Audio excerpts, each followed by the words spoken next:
Hello, hello, ladies and gentlemen. This is your girl Mitzi, and this is Mitzi. Let's think about it. Today, we are thinking about an unconventional story.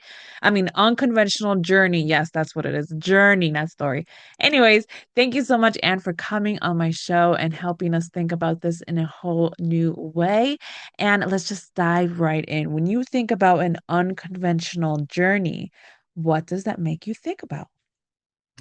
Well, mine was unconventional simply because back in the 1970s, which tells you how old I am, I just turned 70. I wanted to be a sportscaster, and women didn't do that kind of thing back then. It was ridiculous. So, I kept telling people I wanted to do this. My mother came up to me at 17 and said, "So, what do you want to be? We got to pick a college." And I went, "A sportscaster." And she said, "Don't be ridiculous. I'm trying to have a serious conversation with you." And that's pretty much how it went for years. I didn't get my first job as a sportscaster until I was 28 years old. I got told no over and over again. Now, today, people find that astonishing because we see women sportscasters. But Yeah. back then, there simply weren't any. Yeah, absolutely. Back then you really had to have that passion and be that have that resilient spirit to say, no, that no is a no, but no, I'm not going to take that no as my final answer. I'm going to keep going because there's billions of people on this earth and you're going to tell me I'm going to stop my dreams by just one person out of the billions? No, I'm going to keep going. And that's what I love about the about your journey because you truly show that resilient spirit. And I think a lot of people can take that into consideration, man or female, anyone that has a dream and feels like it's far-fetched. This is what we need to hear, people's stories like yourself. And I guess what really made you not take a no for an answer where you were like, no, I'm gonna keep going? I'm very stubborn, is basically the answer to that. Also, I found out much later in life that I'm dyslexic, right? And so I was Oh, not a good student. And I remember when I got accepted to college, and I was packing to go to my freshman year in college, and my brother leaned in the doorway. He goes, "I bet you $20 you'll flunk out by Christmas. You're too stupid to be in college." And I thought, I'd rather be hit by a truck than lose that bet. So when I went to college, I said, I'm going to study every day. if I have a test on a Friday, I'm going to start studying on Sunday night. I'm never going to cut class. I'm going to do all my homework. And I did because I couldn't let him win that bet. But I was not very smart. I had to learn how to study. I had to learn how to pace myself. Couldn't cut school or anything like that. So the bottom line is when you tell me no, I felt the urge, and I still do, I guess, to prove to you that yes, I can.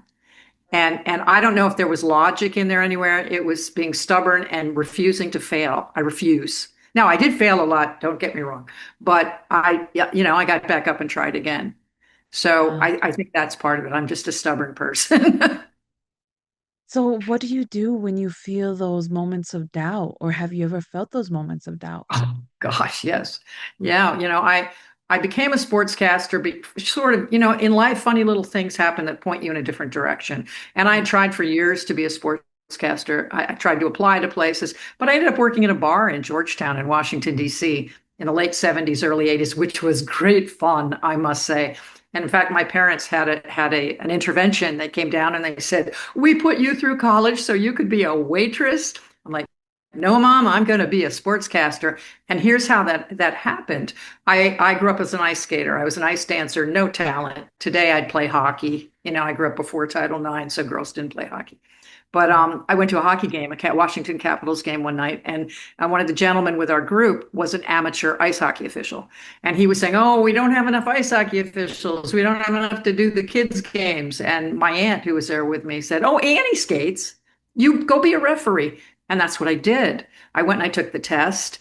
And one morning I found myself officiating 6-year-old hockey players. They're so cute. Their little helmets are crooked and they've got tiny little sticks and jerseys to their ankles. And I don't remember much about the game, but on the way home, I went, wow, this is what I need. I don't know enough about sports to be a competent sportscaster. I need to become an official in the five main team spectator sports: football, baseball, ice hockey, soccer, and basketball. And I'm going to do 5 years of that, and I'm going to know sports. And some forward thinking news director will go, wow, she knows what she's talking about. And they'd hire me. And that's what happened. Look at that. Look at that. That's amazing because it just shows that, okay, you had a dream, you know you had to do this, you wanted to do this, but in reality, you didn't know much about all of the sports. I did. But then you were like, you know what? If I don't know it, what can I do about it? Figure it out, learn it. You know what I mean? You are one of And those people that have that problem solving spirit that's like, you know what? I see a problem. It's not a problem because I'm gonna solve it and I'm gonna go for it and we're gonna get it done. I know, I realize now I didn't answer your question about how it was difficult. I mean, it was very difficult when I became a sports reporter because I was the only woman ever. But I was also the only woman umpire on the field wherever I was. I was the only woman's football official. And so those things were difficult. The men said, "You don't belong. What are you doing out here?" People didn't accept me. And I will say this, I remained a sports official for 40 years. I officiated baseball for 25 and football, high school football, men's leagues, that kind of thing, for 40 years. And even after 40 years, I'd walk out in the field and go, "What's she doing here? Why didn't they send a real referee?" But the bottom line, yeah, I loved it. I loved being an official. Oh, I can I imagine. don't miss much of many of the things I'm retired from, but I miss Friday night football. But I didn't belong there. And that got me ready Yeah. for when I got my job in TV. And some men were lovely and very helpful, and some men were jerks, acted like I didn't know what I was talking about and sabotaged me on occasion because I didn't fit in with the boys. And today, people think that's shocking because you see women all over. Have women advanced in the sports world? No, they're doing useless jobs. I don't know if you're a football fan, but where are the women on the sidelines? You might as Yeah. well have nurses there because all they ever do is say, "Hey, Bob, he tore his ACL." They don't talk about football. So I don't think Mhm. women have advanced much. But I know when I was there weren't even women photographers or producers. I was always the only one in the locker room. And so it was always a struggle. Every day was a struggle. The good news is some men were charming, but there were also always some jerks around. Oh, absolutely. At least you can see that it's not just a specific person. I mean, like it's not a specific genre or anything like that. It's not like a group. It's just those one bad apples that in no matter where you go, that you always find them. They always have this complex within where they feel like they have to take it out on you. And I think it's sad, but it's the truth. You know what I mean? It's the truth that no matter where you go, if you are striving to be the first in an industry, or if you're striving to be the oddball in an industry, then you have to know that there are going to be people against you, and then people are going to try to prove that you are not worth what you know that your worth is. That's what I think is a great value that people can take out of this story as well. You know what I mean? Like you had dyslexia. You know, a lot of people now are finding out that they have dyslexia and Yes. finding out now that, you know what I mean, they've had all these issues with schools and now schools are trying to change and fix and adjust their curriculum so it's not so rigid like it was in the past because I had the same issue as you. I I have dyslexia too, and sometimes it's like, oh my goodness, I can't do this. You know what I mean? So then when it was Yep. my time to go back to college and I was just like, okay, I'm gonna do this and I'm gonna do this right because I need to prove to myself that I'm no dummy. I'm not dumb. I'm smart just like any other person. I made 4.0. I was on the honor roll. You know what I mean? Like I I was was too. you know what I mean? Like, but I had to Because, learn like you. I had to pace myself. I had to learn how to time manage. I had to learn how to adjust. I had to learn how to sacrifice certain Mhm. things because I knew that I had to move differently accordingly to the world. And but you still didn't allow that to stop you, you know, and that's why I feel like we can kind of relate on that because and so many others who are listening because we are facing so many obstacles, you know what I mean, in our lives constantly. And then my question is, do you think self-sabotage is a thing that's also hurting people along the way? And if so, Um, do you think that you've ever faced that? I don't think I have. I've had some self-doubt, like, "Oh my God, how am I going to get through this?" Yeah. Um, I don't know how to do this because, after all those years of officiating, when I got my first job, I had no idea how to do live news. I'd never been on live news before. I was a Yeah. waitress and an umpire and a referee. Okay, so I didn't know anything about it. I was awful when I started. And so, yes, I had self-doubt, but I don't think I sabotaged myself. I just worked harder. I Wow. just figured I went in early. I learned, my first two TV stations, I worked for five TV stations. The first two, I had lovely partners who should have been the sports director. They should have been hired. They should have been my boss, but I was hired and became their bosses, and I had no experience for the Oh, first one. wow. And that guy could have been such a jerk to me. Instead, he was charming and helped me. So I will be forever grateful to my first two sports partners because they didn't seem, if they saw me if they were jealous or they felt upset that I usurped them a little bit, they never showed it. They helped me. And then, later on, some guys didn't, but that's okay. Yeah. That's okay. I don't think I self-sabotage. I was sabotaged by people. Yeah. Matter of fact, I was on a radio show a couple years ago, and there was a Yeah. gentleman who was also a sportscaster in town. He actually replaced me at a station in Phoenix when I left here, and when I left Phoenix. And he said, live on the air, he goes, Annie, I just want to tell you that I'm sorry. I'm like, for what? He said, we were terrible to you. I said, Kevin, you never said anything bad about me. He said, I only did it behind your back. So, you know, and I said, that's all right. What changed? This is what has changed. He grew up, he got married, and he had three daughters. I think he has three. So Mm. suddenly they see women advancing in a whole different way. Suddenly they go, well, why shouldn't my daughter do what she wants? So some of the men who maybe have said things about me in the past now are dads and go, oh, okay, maybe we should let women step up because now I have daughters. So I think that Yes. changed some. Oh, I love that story. I love that story because I think that's very ironic because one thing I realize is that the men who don't have a lot of respect for women, they end up having daughters so that they learn how to respect women. And then the women who don't Mm-hmm. know how to respect men, they usually end up having sons so that they learn how to respect men. So it's like a life lesson, like, boom, learn it because you did wrong and judged people. You know what I mean? You Yeah, but judged the wrong and one. he apologized. I was like, wow, I never even knew. I always thought, he was nice to me, but maybe they weren't all the time. They weren't, and that's okay. Hey, that's the reality though. It just shows that a lot of people may talk behind your back, but if you have such a good perspective of yourself and of your journey and of your goal, it's irrelevant. You know what I mean? Because you're there for the experience, you're there for the moment. So then everything else is like, okay, it is what it is at this point. You know what I mean? Because you're gone and you moved on and you're moving forward. So it's like, okay, you may have talked bad behind my back before, but now it's just like, what is it to me Yeah, now, I right? will. I will say, I'm not going to say my feelings weren't hurt a whole bunch of times, but I Yeah. never let them see me cry. I went home and cried. Mm. Right, exactly. I I went wait till home I and get in did. the car and cry. Yeah, I got home and took out a glass of wine and cried That's hilarious. Okay, great. So out. my question to you is how do you recenter yourself? Explain. Or like how do you recenter yourself? Like how do you feel zen? How do you get yourself back to Oh, calm down. yeah. Um, I'm not in TV anymore. No one's calm in TV. They're all nuts all the time because it's a constant battle. The show's on in 2 hours. You got to build everybody's crazy. You do the show, everything's nuts, and you drop down. Then you do another one. Like if you're doing local news, we would do two shows a night, and you're nuts when it's over because it's constant stress. When I die, I'm going to die a little earlier than I should have from the stress from television. Hence the reason I do not miss TV. Oh Um, my goodness. but calm to be calm for me, it's being in wilderness. I'm a rock collector. I have a bunch right behind me. I don't know if you can see Oh, them. nice. Yes. And so I go out. I live in Arizona part of the time, and I go out in the desert, and it's magnificently beautiful and peaceful, and nature makes me happy. I'm also a scuba diver. Oh, So scuba is like being on another beautiful planet, and it's no, it quiet, is.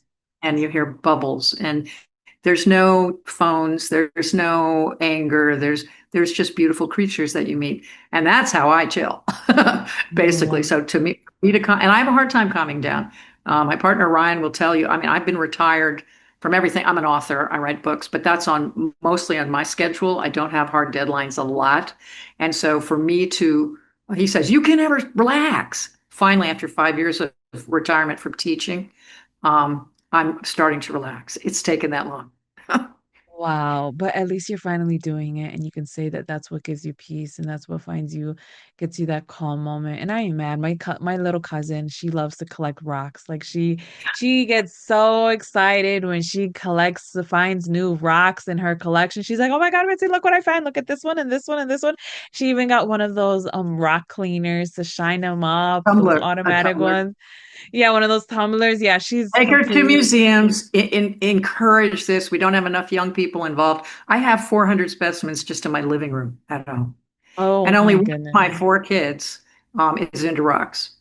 So, but he Oh. goes, and my other son brings my grandson. So it's kind of fun. But I love it. It's one of my favorite things because it's peaceful and quiet, and often quiet, and you're looking for treasure. Yeah, Nature's and it treasure. gets you off of your mind. It gets you off of Yes. whatever that may be going on in your world, and that you're doing is concentrating on the now and what's in front of you. And I wish more people can do that. Like just refocus, turn everything off, and just focus on what's in front of you. You know what I mean? So yes, I'm totally for it. Honestly, when I was an official, when I was doing football and baseball, the rest of the world disappeared. I mean, it was only between the lines. And I had a partner, a baseball partner for years, who was a Vietnam veteran who had post-traumatic stress. But when he got in between the lines of the baseball field, all that went away. And so, because you're right, you're focusing on the game, you're focusing on your job in the game. So, strangely, going out in the desert and being peaceful, working a ball game did the same thing. One of my other jobs went away, and maybe I had a fight with my partner or whatever. And then now I just have to concentrate on the game. So Yeah. that brought a certain kind of peace too. Oh, absolutely. I mean, I remember doing certain types of work and just being at work and just focusing at work at the moment Mhm. brought me peace and I had chaos at home, but it didn't matter because I was supposed to just focus right there in the moment. And that's why I just Yeah. wish people would like realize like when you're working, doing whatever that you're doing, do it with pride, do it with everything Thank that you you. got and just Exactly. focus. You know what I mean? Like it doesn't matter if you're a waitress, it doesn't matter if you're a garbage picker, it doesn't matter if you are a contractor and doing painting walls. It doesn't matter if you're a toll person. You know what I mean? It doesn't matter what Yeah. you do. Just do it with all your heart. Do it right. You know what I mean? That's a whole different avenue that we could dive Yeah. into with that. Let's be honest. So I guess what are three things that you're grateful for? Oh my goodness. I am strangely this. I'll try to make this a shorter story than it really is. I couldn't have any children of my own, and Oh, that bothered me for a decade or so. And I became a teacher after I was done with TV. When I turned 40, I was no longer pretty enough to be in front of a camera, so no stations would hire me anymore. I felt sorry for me for a long time, right? Then okay. I became a teacher in a Title I school where Oh, most of the students lived in poverty. And I wasn't raised in poverty. Both my parents went to college. I had never seen poverty. And then suddenly I'm in a school where there are gangs and drugs and 400 kids in foster care and neglect and abuse and constant insanity. And every year at the end of the school year, I would put my phone number on the board. They told you never to do this, but I did. And I said to the kids, if you get in trouble and don't have anybody to call me. I'll help you if I can. And one summer, a young man called me. He was 14 and he had ended up in foster care. And he called me and he said, Miss Montgomery, I'm hungry. I said, what do you mean you're hungry? He said, well, they lock up the food at the group home and they didn't send the paperwork to my new school. So I'm hungry and I'm pissed. I'm lucky there were no students in my classroom. I'm swearing up a storm. And this other teacher walks in and goes, what is the matter? And I yeah. said, well, I told her the story. And she said, well, if it bothers you so much, why don't you call foster care and tell them he can come and live with you? And I said, don't be ridiculous. I'm 55. I've never had any children. She said, then stop complaining. Well, today I have 4 children and a grandchild. They were all former students. And some ended up in foster care. Some are my legal foster kids. Some just call me mom. And I never would have been a mother if my life hadn't taken all these strange turns. So I'm very grateful for that. Every time they call me mom, I'm like, I'm a mom. I'm not sure how that happened. So, 15 years later, I have 4 kids and a grandson. So I'm grateful Oh, for that. I'm grateful for, like, if I died tomorrow, I've had a great life. yeah. That I've peace. traveled the world. I've done most everything I set out to do. And I accidentally became an author. And as a person. I write books. I have 6 traditionally published novels that aren't about sports at all, which is ironic. So I'm very grateful for that. And I'm grateful that I'm sitting here 20 feet from the Caribbean.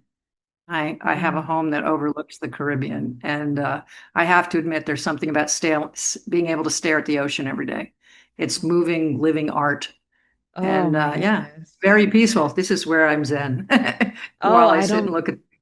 yeah, I don't blame you. I think water is the thing that just connects me and It's, rejuvenates me. yes. Because when I used to live in Florida, I lived in Orlando and I was like Oh, you having understand. a, yeah, I absolutely understand because I would have like panic attacks because there'd be no body of waters in Orlando because it's all amusement parks and all like pools. And I was just like, I can't look at a pool because it's Oh, it's not like very Arizona attractive. where I also live. It's like You know there's what I no mean? ocean, Yeah, there's no beautiful ocean. So I desert, but would no ocean. I would have to drive to one of the coasts to just see the ocean and I would sometimes just wake up before even the sun would rise just to make it to the coast just so that I can see it rise. You know what I mean? And just experience the beauty of water and sunlight and clouds and everything. Oh my goodness.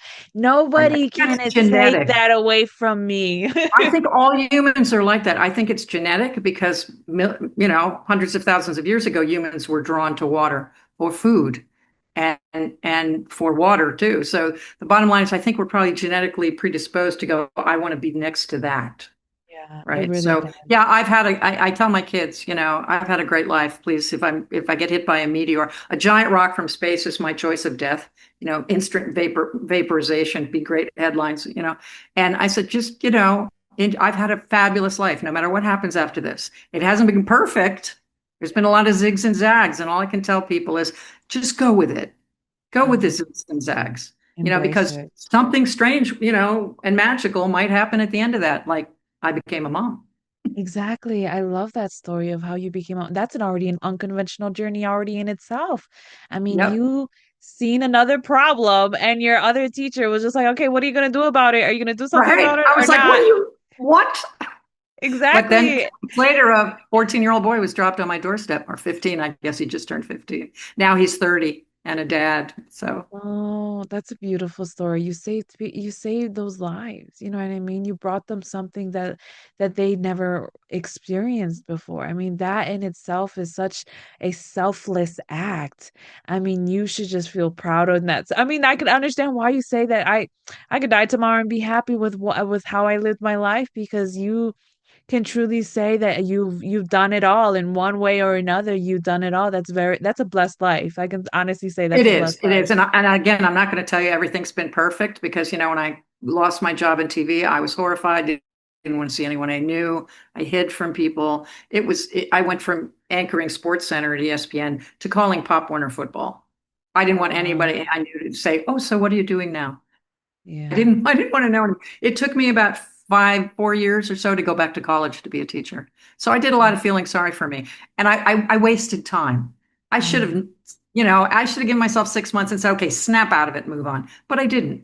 So people should take time to grieve the loss of a job. It is a grieving process, Yes. but then find something else. I've been very lucky that I'm curious about lots of things. I was a reporter. I ask questions. I'm curious about lots of things. I'm interested in lots of things. And I know at the age of 70 that I've had to give up things over the course of my life because I can't physically do some of them anymore. You have to have more things you can do, okay, so that Yeah. life continues to be interesting. So if you Exactly. just tie yourself up into one thing, someday that's going to be gone. And then what do you do? So I think I'm Exactly. grateful that I have insatiable curiosity to do things. Absolutely. Absolutely. Because one thing that I'm learning now, it's better to be a well-rounded individual than it is to be a one-track mind individual. Yes, You know what I mean? exactly. I think everybody should have a well-minded experience in life. All need to learn how to clean, cook, like, you know what I mean? The basics, and then also be able to experience life in such a way that you are truly well-rounded because when you are one-track minded and you don't have a lot of experience in life, not only do you limit yourself, but a lot of your experiences is very subjective and very small. And it's like those people who don't expand out into the world and experience the world for what it is, they're like little hermit crabs in their own little world, and they're not even experiencing life. You know what I mean? And I feel like those are Right. like the trolls on the internet. Those are the trolls, you know what I mean? Yeah, Throughout worlds that all they do is just bash people. But at the end of the day, it comes down to like, what are we doing for ourselves? You know what I mean? Well, how can you truly bring value to yourself? And I think that's the best way somebody can bring value to yourself is knowing that you can keep learning. It doesn't stop. that's correct. That's correct. And just because that one thing that you thought was going to be your future, life never goes the way you plan. It really doesn't. But it may give you something better, or it may give you a new task to get somewhere else. And hold on to that and don't be afraid of it. Okay. Looking Absolutely. back, sometimes I was like, oh gosh, what am I going to do now? But look, it just keep going. I think the adage, put one foot in front of the other and just keep moving forward, and things will Absolutely. work, you I know. love that. I love that. I know time is catching up to us. And I know you already been giving us some bombshells of great information for us to keep going. But what can be some lasting words of wisdom to keep us all thinking? Well, like we started, take no as a gift. If Mm. someone says, no, you can't do that thing. Now, there's some things we can't do. When teachers say you can be anything, honey, that's not true. Shaquille O'Neal will never be a thoroughbred racehorse jockey. He'd kill the horse, right? And someone blind can't probably fly a fighter jet yet. So we can't do everything, but we can do lots of things. So when someone says no, if that means a lot to you to do that thing, go, great, you just gave me momentum. You made me go, okay, I'm going to prove to you that I can. And I look back on all the no's and go, thank you to those people who said that to me. So I think that's good. Also, um, try not to wrap, and I said this also, try not to wrap your whole world into one thing. Yeah. Branch out, like we said. Yeah. Um, yeah, I don't know. Try to look for, I know this is cliched, but even when bad things happen to me, I go, well, at least this didn't happen. Look at the Yes. positive part of it. There's got to be a positive part of Yes. everything. You Thank know, you. Thank you, Anne. That I is fell and broke my arm exactly. about 9 months ago, and I'm like, well, at least I didn't break my other arm, right? I Yeah, mean, exactly. At least my legs aren't broken, or at least I can right, still move. You know what I mean? Yeah, right, exactly. Like there's always a silver lining. And if we just allow our minds to constantly readjust and constantly fix, like we basically have to keep moving. It's not like, okay, blinders on and just wonder. right. No, no, no. It's like moving and moving and moving every time. We need to allow ourselves to fluctuate and not get stuck and not attach ourselves to things and not be so rigid. Oh my goodness. We can keep talking about this for hours on end, but time is truly catching up to us. So, ladies and gentlemen, please check her out. If you're listening on audio, if you're on YouTube watching the video, just go under the description. I have a link to her website so that you can check out all the great stuff that she has to offer the world because she has some great content so that you can continue on thinking. Because isn't that the point? Yes, it is. It is for us to continue on thinking. So, with that being said, bye.